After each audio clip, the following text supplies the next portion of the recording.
When designing hydraulic structures like this, it's important to know what flow rate you're designing for so that you can know exactly how much water it needs to be able to pass through it and what kind of forces it needs to be able to withstand. But how do you know what this flow rate should be? Well, one common method is to use the 100-year flow rate or the 100-year flood. Another common option is to use the 1,000-year flood in cases where you want your infrastructure to withstand long periods of time. But what exactly is the 100-year flood? Simply put, it's the flood that has a 1 in 100 chance of occurring any given year. It's a commonly misunderstood term, oftentimes interpreted as the flood that happens once every 100 years. While it is true that a 100-year flood on average happens once every 100 years, it's assumed that the chances of it occurring are independent of every other year.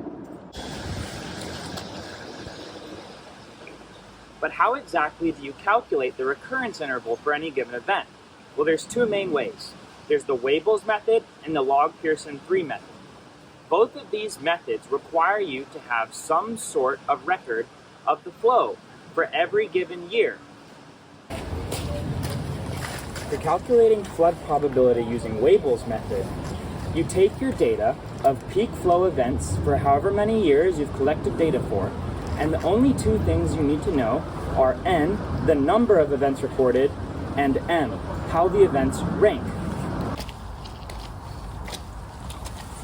The recurrence interval for any event can then be calculated by doing the equation n plus 1 over m, and the probability of that event occurring is just 1 over the recurrence interval. The log-Pearson-3 method is a little bit harder to understand, so I'm going to hop into Excel to explain this one.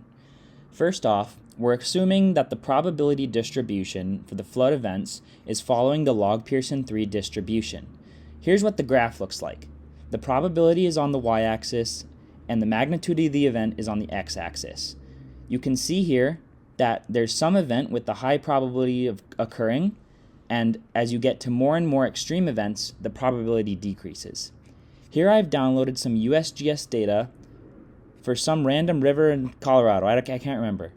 And here we see the peak values, which is really the only data we care about, and we take the log base 10 of this data. We take the average, variance, standard deviation, and skew, and we use this in an equation along with k, which we find using this table, to calculate, for example here, the 100-year flood flow. And so using this data for this random stream in Colorado, I found the 100-year flow to be 1,343 cubic feet per second. This math is not unique to flood probability. The same math can be applied to calculate the recurrence interval of events like earthquakes, precipitation, or wind.